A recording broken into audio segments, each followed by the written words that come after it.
Indian independence will forever be associated in people's minds with the name of Mahatma Gandhi. Despite being a fighter for freedom, Gandhi wasn't a guerrilla leader in khaki battle fatigues or a distinguished statesman in formal dress, but a small, wizened figure in a white loincloth. And he didn't hold any political title or office. He didn't even look like a politician. He looked like a prophet. But prophets win more respect than politicians. Gandhi became a world hero because it seemed that his technique of non-violence had overcome the might of the British Empire. His praises were sung on every continent, and leaders of new nations announced that they were going to follow his shining example. But there's always been an undercurrent of opinion, especially in Britain, that doesn't see Gandhi in a heroic light. He wasn't a hero. He was a charlatan, some say. And his reputation has been hugely inflated by sentimentalists and enemies of the British Empire. So was Gandhi a hero or a cunning self-publicist who got a reputation he didn't deserve?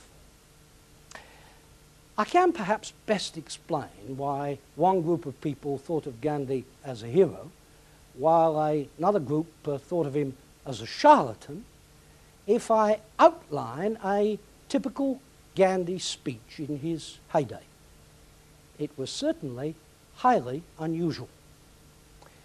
It would start by Gandhi condemning the filthy habit of spitting in railway compartments, which in his view degraded Indians. He would then announce a campaign of resistance in order to redress some immediate grievance. And he would stress that this resistance had got to be non-violent. He'd then contemplate the wealth of the bejeweled Maharajas, which he would deplore, since it had been extracted from the only hope of India, the farmers. He'd point out to his audience that they shouldn't be buying foreign textiles, since it was absolutely essential to build up native Indian industries. He would appeal to the Hindus and the Muslims to work together, mindful of their common history, which would lead him on to denounce the use of English instead of native languages. He would then deplore the fact that people were insufficiently in touch with God, but trembled before temporal authority, which would remind him to condemn Western imperialism and to say that men should live more like birds and not store up material possessions. He would then criticize some aspects of the legal system and condemn inflexible British civil servants. He would then say that untouchability was a great blot on the Hindu religion. And he'd conclude his speech by giving everybody an injunction to weave cloth on hand looms and a blessing. Now, there are two ways of looking at such a speech and the man who made it. If one is of a prosaic disposition, one could say that it was a mishmash of politically subversive ideas with a good deal of eccentric, if not childish, material on a whole range of other issues. Gandhi once made a speech, not unlike the one I've outlined, at the opening of the Benares Hindu University in 1916. A senior British officer muttered, "We must stop this man talking such rot." And shortly afterwards, led by the Viceroy, the British contingent stormed out. You could see why they might think that he was a fraud and a charlatan. But there is, of course, a very different way of looking at the matter.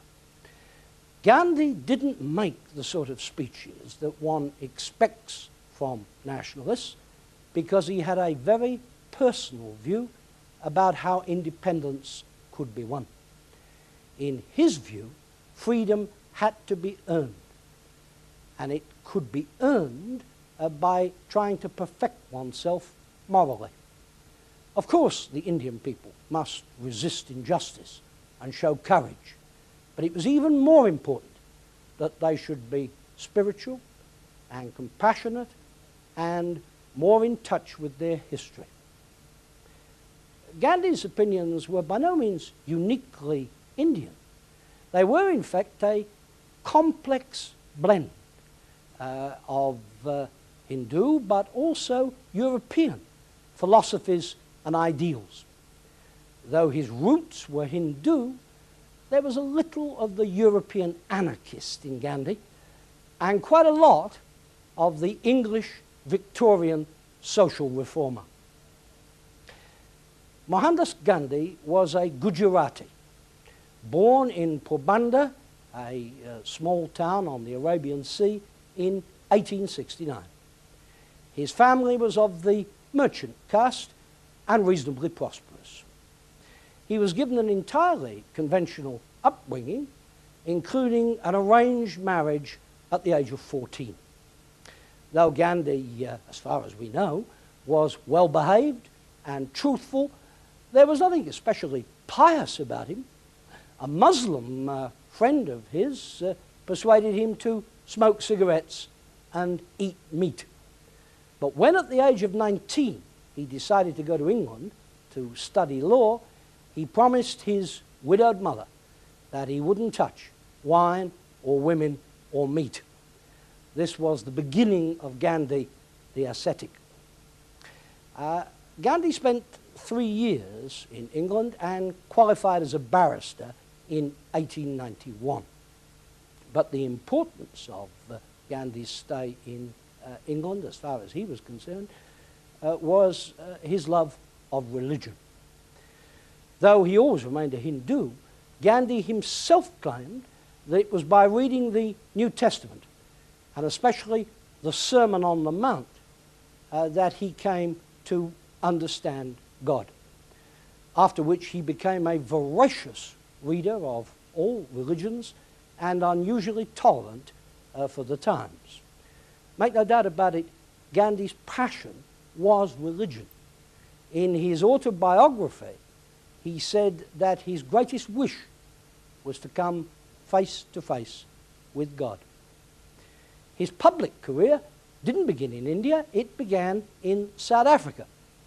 He'd gone to South Africa in order to take a case for an Indian merchant there, and he stayed on because of his horror at the racial discrimination Indians were suffering. The Indians were treated as, and indeed called, coolies. Gandhi was called a coolie lawyer, and he said himself that by being an Indian, he was made to feel less than a man. He founded the Natal Indian Congress in order to fight against disenfranchisement and regulatory acts involving passes and fingerprints. Though he did get one very prohibitive law withdrawn in 1913, he wasn't actually particularly successful, though for his pains he was beaten and abused and put in jail. Gandhi's experiences in South Africa were anything but happy. But the importance of what happened in South Africa isn't what Gandhi did to South Africa, it's what South Africa did to him. He couldn't reverse the trend of South African history, tragically enough, but it was in South Africa that his social and religious views solidified. He read Tolstoy and Ruskin and came to abhor material possessions and glorify manual labour.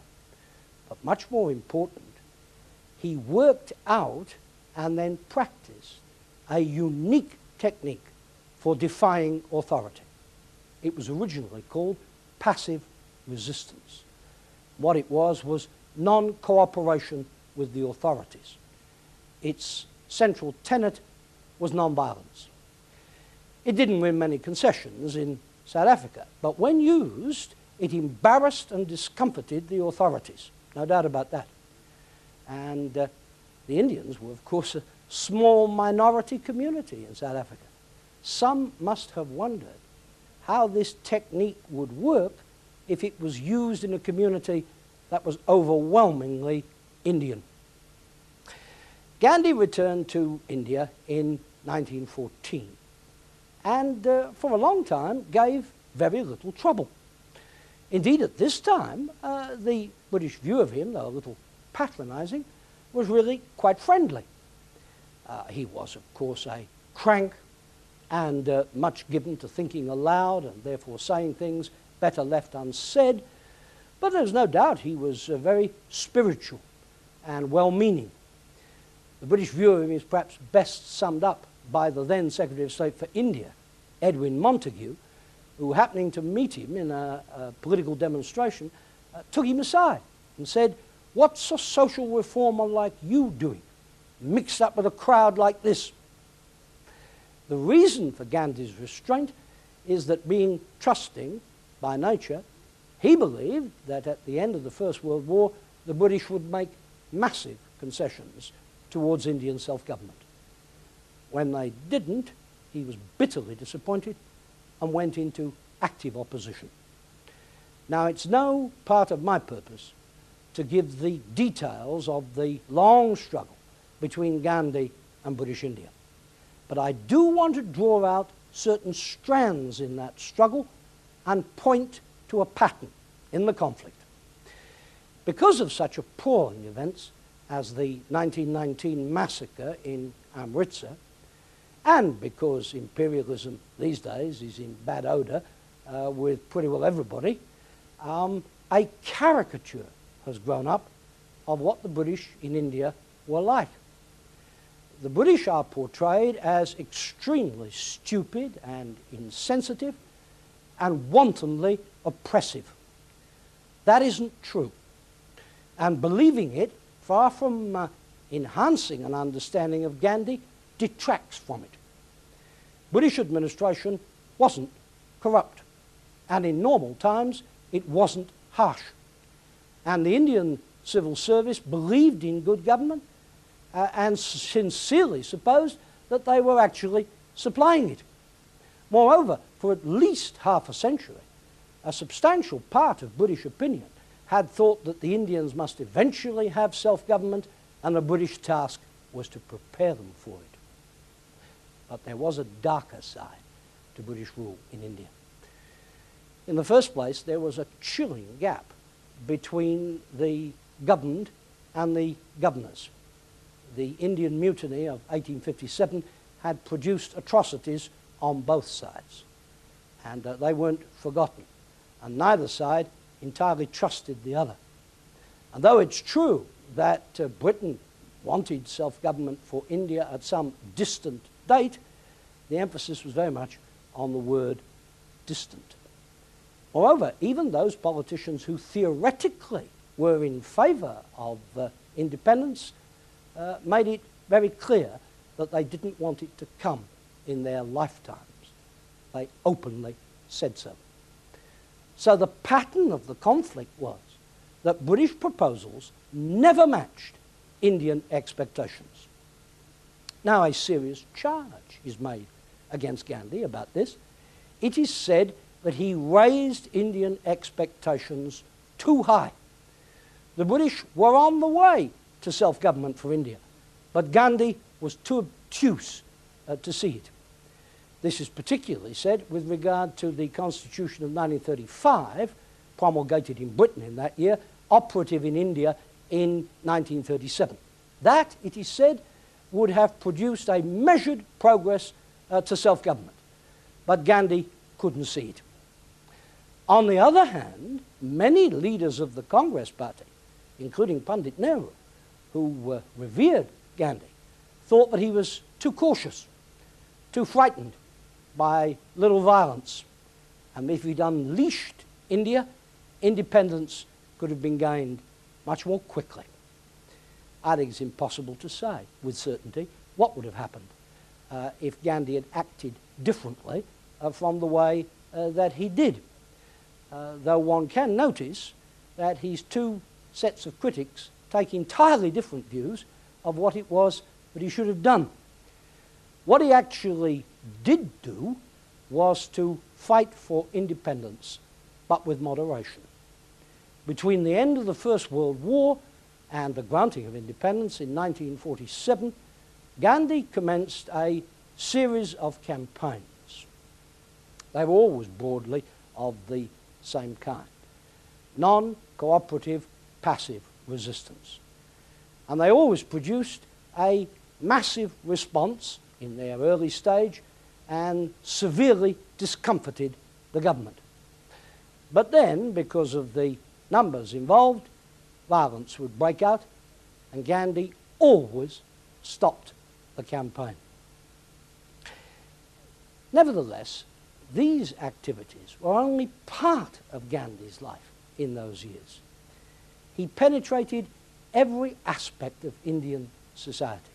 He went to places that no educated Indian had ever been before. He lived in villages, trying to develop his doctrine of self-sufficiency. He launched a prolonged, unrelenting campaign to get rid of untouchability. He called the untouchables Harijans, children of God. He lived with them. He ate with them. And in the end, he persuaded the Congress party to grant them equality. And his early campaigns weren't about independence at all. They were to reconcile agricultural and industrial labor disputes by getting better conditions for workers. Gandhi's activities were all embracing throughout this period. They took everything into account. He was regularly in jail, which he said himself was probably a blessing. He was never harshly treated, and he probably had a lot more time for rest and study in jail than he did when he was free. The cautious British always released him long before the expiry of his sentence, but very typically, he wouldn't actually act against the authorities until the term of his imprisonment was officially over. It's remarkable that he should behave like that, but he did. One mustn't think that these extremely unconventional activities, unconventional politically by our standards, were somehow purposeless. That's to underrate Gandhi's extraordinary achievement. Nobody before his time ever thought that the torpid, poverty-stricken Indian masses could be roused for anything. Independence was the creed of the well-educated Indian. It was Gandhi who made it universal. And he made it universal because what appealed to the masses about him was his spirituality, the very thing that some people thought detracted from his political message. But it didn't. The Indians thought he was a Mahatma, a great soul. One very elderly peasant woman who stood all day in the burning sun to see him, without food or water, was asked why she'd done it. And she replied, because he's an incarnation of God. The Indian masses thought that they could gain spiritual merit just by seeing him, nothing more. In the end, no civilized authority could stand against faith like that. Well, when independence came, it ought to have been a happy time for Gandhi, but it wasn't. Heroes make their mistakes, perhaps even saints make their mistakes. And Gandhi had made a particularly bad one. He had entirely underestimated the degree of communal hatred that had grown up between Hindus and Muslims. Muhammad Ali Jinnah and the Muslim League demanded the partition of the subcontinent. For a long time, every way they could think of, the Congress Party resisted this. But in the end, it became clear that there was no way of avoiding it, despite enormously complex negotiations. There was nothing that could be done to avoid partition. And so, in the end, it came. Gandhi was distraught. Dismember me. Don't dismember India, he said. He saw Nehru, he saw Jinnah, he saw everybody he could think of. He kept running to the Viceroy. He had endless schemes to avoid partition, including the rather extraordinary one of suggesting that the Muslim League should become the government of India. Anything, you see, to keep it together.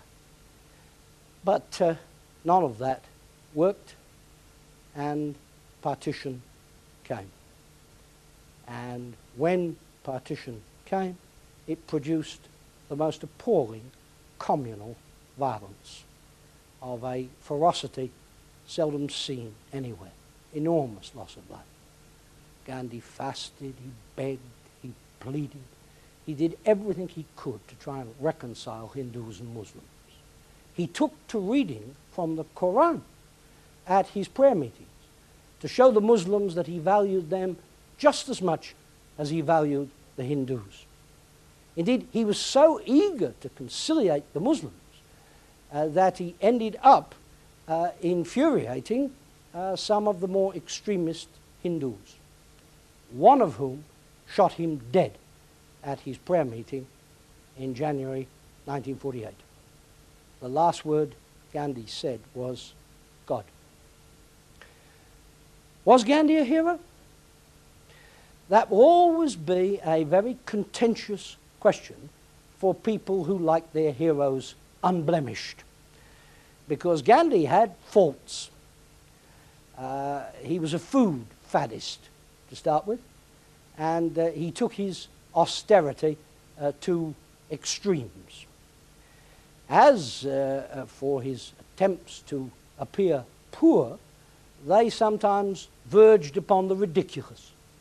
It was one of his own followers who said that it cost a great deal of money to keep Gandhi in poverty.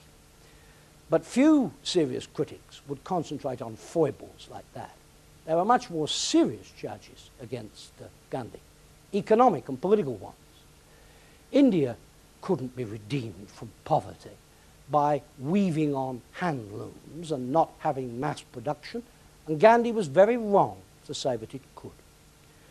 He was disastrously wrong about the situation as between Hindus and Muslims, and if he hadn't been preoccupied and concentrated more on it, he might have avoided partition.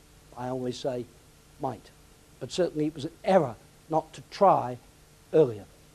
Even his views on non-violence left a great deal to be desired. He advised the Western powers not to resist Hitler by force.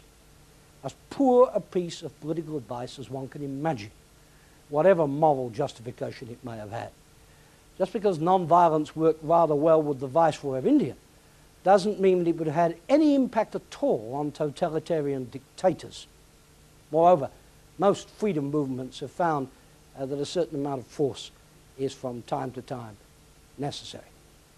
Now, it's right that all these criticisms of Gandhi should be catalogued and not swept under the carpet. But as for his heroic stature, I don't have the slightest doubt.